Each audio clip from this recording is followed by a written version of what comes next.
上辈子，我把地上的红纸当成垃圾捡了起来，却被迫跟阎王萧成签订了契约，成为阎王夫人。而他最爱的女人，我的妹妹活到了99岁，嫁了3个丈夫，生了6个孩子。只要妹妹跟别的男人亲密接触，萧成就将我扔进18层地狱接受惩罚。都怪你解了契约，让我只能眼睁睁看着自己最爱的女人跟别人结婚生子，整整99年。妹妹在人间快活，我在18层地狱轮番受酷刑。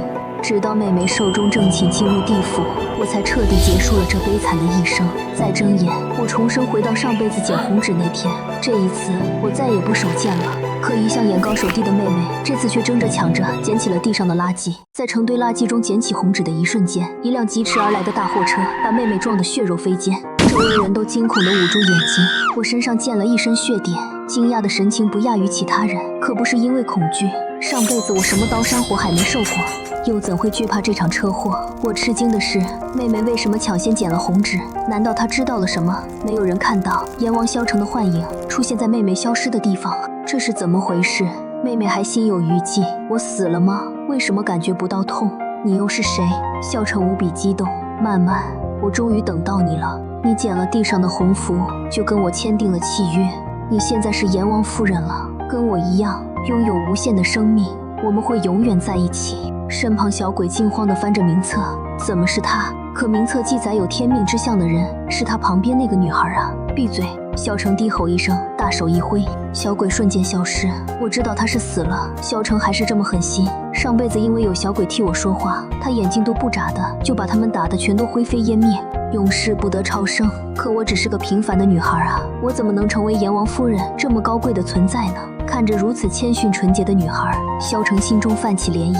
曼曼，我们2个是命定的一对，从你生下来金光闪过的时候，我就注意到了你，你注定是我的妻子。什么金光闪过？我从来没听说过。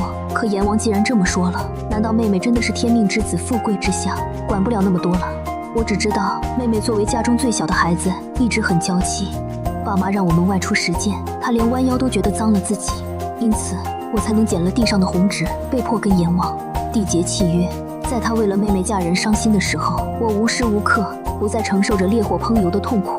契约之人不可杀，我就这样在18层地狱里折磨了整整99年，身上206块骨头，全身皮肉，没有一处不经历过摧残。直到妹妹寿终正寝进入地府，萧成才给了我个痛快，因为他不想让妹妹吃醋。极度的痛苦让我眼前模糊。曼曼，跟我回地府，我已经为你准备好了盛大的仪式，这次再也没人是我们的阻碍了。萧成挑衅地瞥了我一眼，可看到我满脸泪水时，他难得怔住了。思索良久，他牵起妹妹的手走进空间漩涡里。他可能认为我在嫉妒，可我巴不得不当那个什么狗屁阎王夫人。呜哇作响的警车和救护车很快赶到，可妹妹碎成渣的尸体已经没了抢救的必要。由于我是离事故最近的人，又是妹妹的家属，我被带去了警察局做笔录。死丫头，为什么死的不是你？收到信息的爸妈重庆警局第一时间给了我一巴掌，耳朵开始耳鸣，我久久没有回过神来。你真是我们家的克星，我就应该把你掐死，都是你没有保护好你妹妹，我真恨不得你替她去死。你不是我的女儿，滚！就当我没有生过你。耳朵还在嗡嗡作响，脸肿了一片，热热的，心却凉到极点。我已经死过1次了，凭什么还要是我？爸妈从小偏心妹妹，我是知道的。上辈子我曾偷偷回过人间1次，可家里喜气洋洋，完全没有因为我的离世有一点悲伤。妈妈甚至庆幸我的离开，家里全部财产就可以名正言顺给妹妹。妈妈没有明白我的话，她还以为我在嘲讽，又要冲过来打我，被爸爸一把拦住。慢慢的后事重要，这些天你先别回家了，你妈受了刺激，缓一缓吧。爸爸错开我求助的眼神，拉着妈妈去看妹妹的遗体。我早该知道的，即使爸爸对我有1分好，可是他对妹妹有99分好。这一天我失去了妹妹，也失去了所有的家人，可我身无分文，又该何去何从？目光转移到警局门口立的和南山道观一起打击封建迷信的牌子上，道观招收义工，包吃包住，天无绝人之路。我愿意。我还没说出自己的请求，道观俊秀的小道长就红了耳朵，将我引到宿舍门口。这是单人间，给你住。过了99年没合眼的日子，今天又经历了这一番，我早已疲惫不堪。爬上晒得干燥有淡淡洗衣粉味道的床时，我瞬间陷入沉睡。在梦中，我又回到了地府，与前世冷清的样子不同，阎王殿到处挂满了红绸。就连门口2个恶鬼雕塑都戴上了红色领结，正准备掐自己大腿离开梦境时，盛装打扮穿着红色喜服的妹妹一把拉住我：“姐姐，你来了，不要怕，这是在地府，我是地府的阎王夫人，我马上要成婚了，你可以陪着我吗？爸妈年纪大了，我怕他们接受不了，你是我唯一的亲人了。”妹妹祈求着我，楚楚可怜，我们的姐妹之情哪有这么深？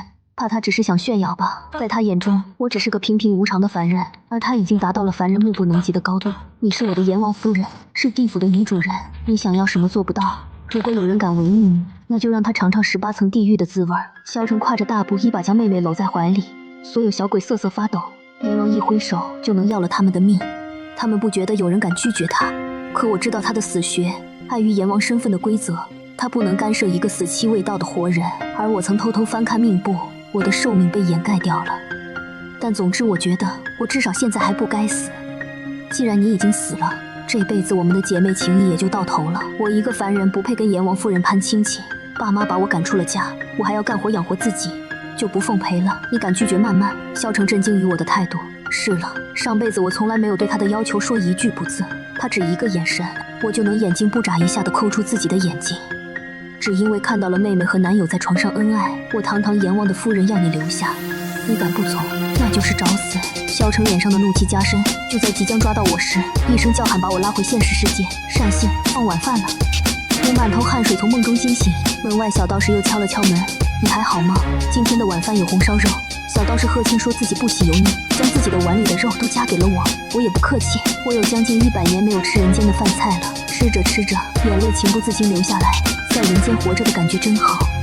贺庆慌了，手忙脚乱给我递纸巾，手不小心碰到我时，他快速缩回手，红了脸：“对不起，你们出家人应该男女授受不亲吧？”也没有了。我不是他的手放在下面捣鼓了半天，拿出来一张叠得精致的黄纸纸鹤。我看你身上似有黑气缠身，可能会做噩梦。这是我画的安睡符，带着这个会睡得安稳些。妹妹还没有放弃，刚接触枕头，我又被拉回地府。姐姐，我等了你几个时辰，没有你在我身边，我宁愿不举办这个大婚。姐姐，你是不是不开心？我成了阎王夫人，我虽然拥有无尽的寿命，容颜也不会老去，可我也失去了我最爱的父母，还有你。妹妹哭得可怜，扑在阎王怀里。夫君他对我很好，姐姐你不用担心，这是我人生最重要的时刻。姐姐，你一定要亲眼见证妹妹的幸福好吗？乖曼曼，你先去梳妆，都哭成小花猫了。放心，你姐姐一定会答应的。萧晨3两句把妹妹哄走，转身脸色立马沉了下来。她是你亲妹妹，你就如此嫉妒她，让她在大婚当日哭花脸吗？我知道你忘不了曾经是我的夫人，可你知道，我最爱的是曼曼，她才是我的命定之人。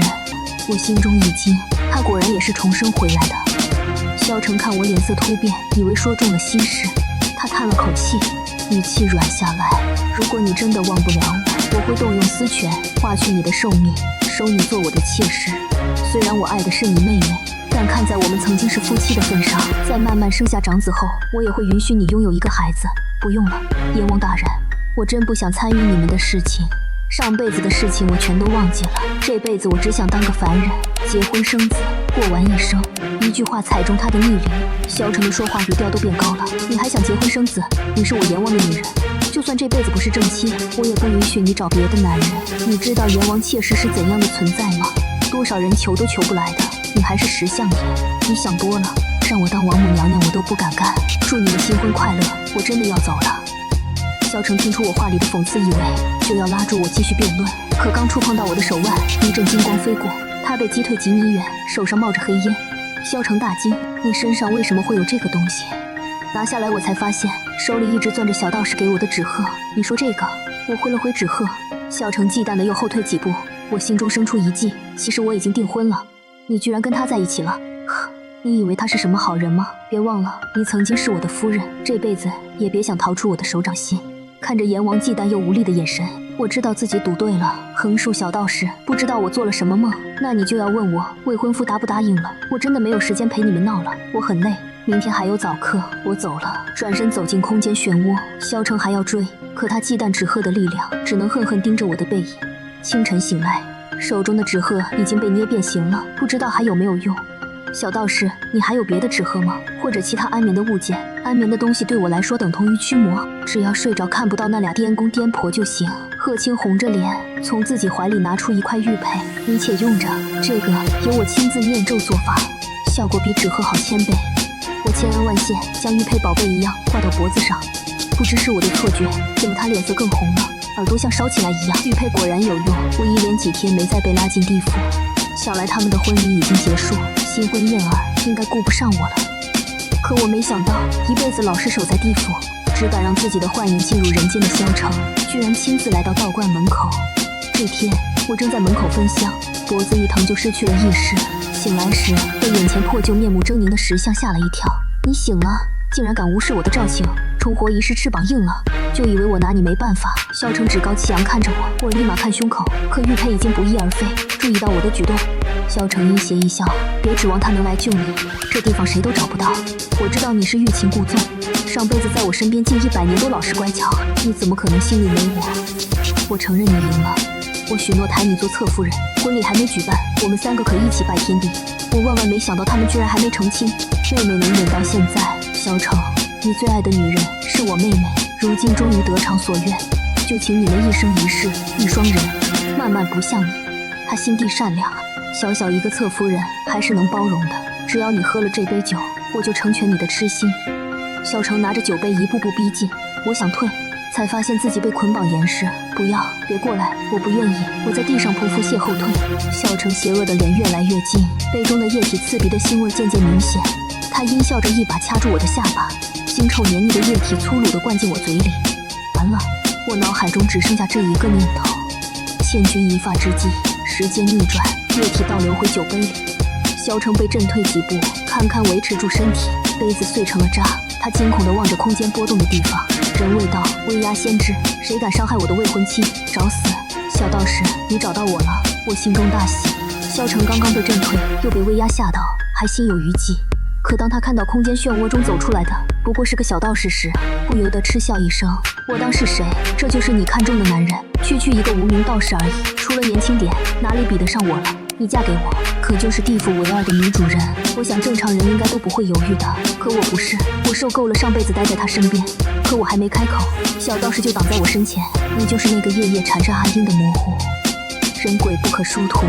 既然你已经跟其他女人缔结契约，就别再来打扰凡人的生活。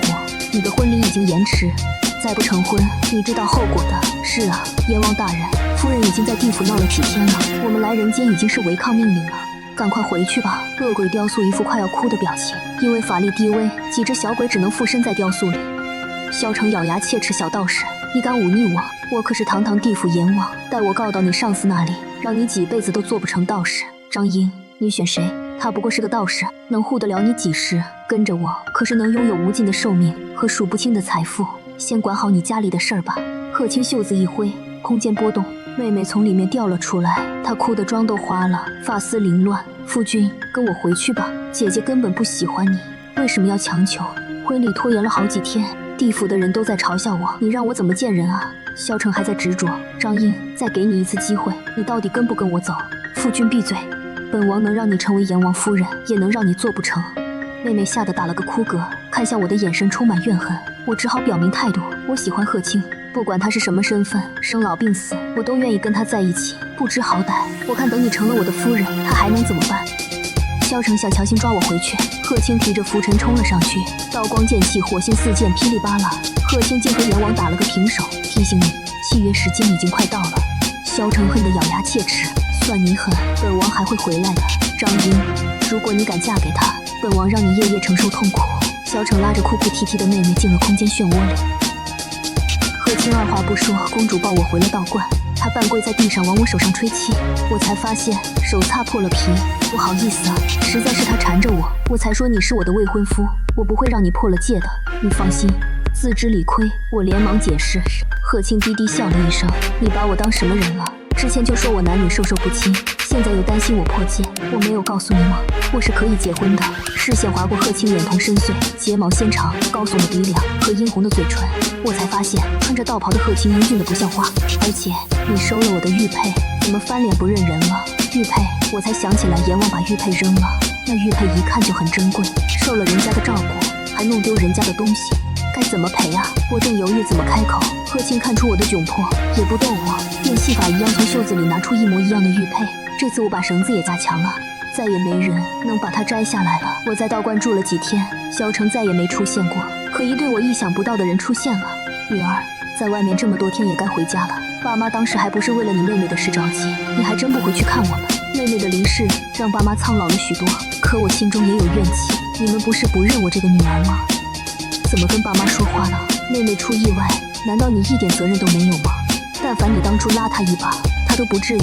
妈妈说着掩面哭泣起来。爸妈养你一场，妹妹没了，你也该替她尽孝。看着父母一改往日的说辞，又眼皮不停地跳，肯定是有猫腻，有什么话就直说吧。是这样，妈妈有个熟识的男孩子，人长得又帅，家里又有钱，人家看上你了，只要你嫁过去，什么荣华富贵享用不尽。果然没好事，几天不见就想把我卖了，不嫁由不得你，彩礼我们都收了，也不看看你的样儿，这可是打着灯笼都难找的好姻缘啊！你不嫁人一辈子在家吃干饭吗？是啊，你不看我们，也看在妹妹的份上，要不是她托梦给我们，让我们不要责怪你，你以为我愿意来找你？这好姻缘本来应该是你妹妹的，现在她让给你，你可别不知好歹。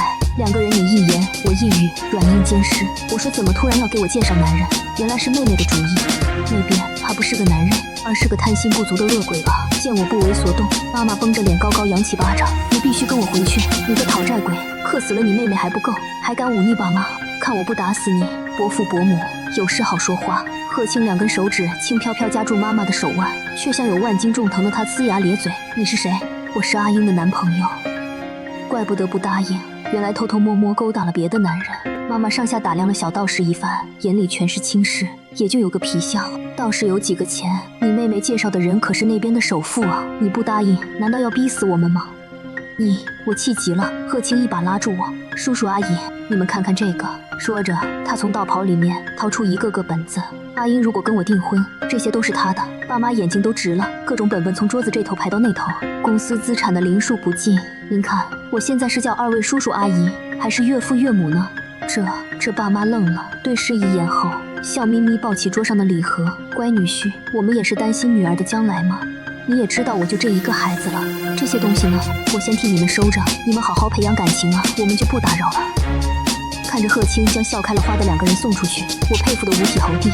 你从哪里搞来这么多假证挺齐全呀？还有那个鸽子蛋，那火彩闪得噼里啪啦的，跟真的似的，看我还傻乐呢。贺青一句话让我惊掉大牙，都是真的。看着他认真的帅脸，好了，这下该我愁了。什么活100年，我怕是要当100年的牛马，都还不上这个债。放心，我从来不亏待自己，这些钱我有地方掏。贺青眨了眨眼睛，难得主动拍了拍我愁眉苦脸的脑袋，在我身上落下第12道保护符咒的时候，他才堪堪点头，差不多了，走吧。你是个道士，我是个凡人，我们就这么去地府讨债，真的行吗？我弱弱问道。贺青却拍拍胸脯，包的。画面一转，熟悉的地府大门出现在眼前，红绸还没有摘下，只是门口两个恶鬼雕像，好像脸色都不太好看。我才是你明媒正娶的阎王夫人，为什么你心里总想着那个女人？你让别人怎么看我？我以后还怎么治理下属？我为了你抛弃自己的父母，跟你来到这黑漆漆的阴曹地府里，我付出这么多，你为什么要负我？你要是敢再去找他，我就跟你没完。随后是一连串瓷器砸碎的声音，妹妹吼得嗓子都哑了。看来这几天是没少吵架，萧成也不遑多让，还不是你抢着捡契约？你别以为我不知道你的心思，你不就想长生不老吗？上辈子看到张英年轻的容貌，你嫉妒了，让我把他杀了给你当阎王夫人。哪个男人不是3妻4妾？我堂堂地府阎王，就算有108个妾室都不为过。你不愿意了？好啊，你去投胎，我不是。贺青忽然凑近，俏咪咪地说了句，我假装听不到。我要眼睁睁看你娶不了她。你要是敢干涉凡人的寿命，我就把你告到天上去。萧成气急了眼，一掌将妹妹挥了出去，她重重跌在地上，吐了2口血。我的心中毫无波澜，甚至有点想笑。这2辈子，我和妹妹的境遇竟完全反了过来，我自有办法让她跟我在一起。若不是契约拦着，我早休你800遍了。阎王吐了口唾沫，往门外走，迎面撞上我和贺青。英英，你来了，我就知道你放不下我，你来做什么？看我难堪吗？妹妹张牙舞爪冲上来，不知道为什么，明明是亲姐妹，她始终对我有敌意。萧成随意挥了挥手，妹妹就消失在我眼前。张英已经送到，没事你就走吧。他斜视一眼贺青，就要牵着我走。贺青一个闪身挡在我身前。你想多了，我是来讨债的。萧成不解，我何时欠债了？你娶了张家妹妹，没有给她父母彩礼，还害得我未来岳父岳母差点把我夫人嫁出去。最重要的是，你偷走的那张阎王契约。萧成的脸色变了，我从没见他有如此惶恐过。随即他阴沉的脸上闪过一丝杀意，送上门来找死。一阵阴风吹过，地府的大门重重关上，霎时间狂风大作，空中传来无数厉鬼的嚎叫声，极为瘆人。我心中闪过一丝疑问，即使是地府的阎王，那也是在位的神君，为何能力竟如此邪魔？与他不同的是，小道士贺青身上像是有淡淡的金光包裹，四周纯净的没有一丝被污染的痕迹。去一边躲好！贺青声音镇定的没有一丝波澜。电光火石间，两个人碰撞在一起，浓雾与金光屡次碰撞，都没有尝到一点甜头。你知道了我的秘密，就别想走出地府。正好我坐下缺一个坐骑，不如就用你来替代吧。萧成挥了挥手，凝聚起一个手势，便引来了无数厉鬼。他们凶神恶煞，饥肠辘辘，贪婪地看着我和贺青，恨不得把我们扒皮削骨啃食干净。他归你们了。听到萧成应允，成千上万厉鬼们饿狼一样扑了上来，厉鬼们一个个被砍灭身形，可贺青也逐渐落了下风。萧成趁机出手，闪躲间，贺青脸上被划出一条血迹。跟我斗，你还嫩了点。萧成更是嚣张，一副胜券在握的样子，看着贺青拼尽全力为我搏斗。我想帮帮他，可我一个凡人不给他增加负担就算好的罢了。小道士这辈子我已经努力过了，能够认识你，我也知足了。或许这就是我的命，我的命运不该让别人为我承担。我答应你。话刚出口，贺青的拂尘发出一声凌厉的哨响。阿英，不要说话。萧成，我就不陪你玩了。刺眼的金光闪过，贺青的身体渐渐变得高大起来，清秀的样貌变得雄伟俊秀。嗓音富有磁性，身上金色的铠甲反射出光芒。我乃是天上金仙，下凡查探地府投胎异常一案。萧成，你冒充地府阎王多年，私自豢养恶鬼新兵，扰乱人间正常秩序。如今证据确凿，还不缴械投降？他轻轻抬手，一道金光直直射向萧成。萧成大叫一声，想要逃跑，却被金光绑住，动弹不得，身体被灼烧，疼得他在地上打滚。随着金光的收缩，他的本体渐渐露了出来。他竟然是个狐假虎威的一只相貌丑陋的地府小鬼。在场的厉鬼见头头被抓，立马想要四散而逃。可小道士不，金仙只动了一根手指，凭空出现一张大网，把他们网在里面。所有的哀嚎声最终化为一团小球，收进他袖子中，最终留下一片安静的狼藉。所有阴差四脚着地跪着，头都不敢抬。你们都是被他蒙骗的，各自去各自的岗位吧，切莫惹是生端。1秒不到，现场只剩下我们2个人，我也完全愣住了。看着如今成年体的小道士，我竟一时有些不习惯跟他相处。你到底是？贺青突然松了口气，我眼前一阵模糊，再见他又变回原来的样子。是不是我太丑了，吓到你了？我还是变回这个样子吧。没有，其实挺帅的，我没好意思说出口。贺青给我讲了来龙去脉，真正的阎王因受了情伤，四处游走抚慰心灵去了。他手下的军师就伪装成他的样子，狐假虎威。后来他耐不住寂寞，偷了阎王一张契约，要给自己找个夫人。贺青手腕翻转，一只小小的纸鹤飞了出去。不消片刻，小小的纸鹤叼着一个身材消瘦眉眼间还带着愁思的男人出现在地府门口。你手下的人犯的错就交给你看管，记得写报告跟天庭汇报。为什么受伤的人还要工作？人活着的意义到底是什么？阎王接过塞了数不清厉鬼和萧成的小球，长叹一声，都怪你们。我还在旅游途中，又让我回来处理工作，先去18层地狱走一圈吧。我知道萧成的下场好不了了。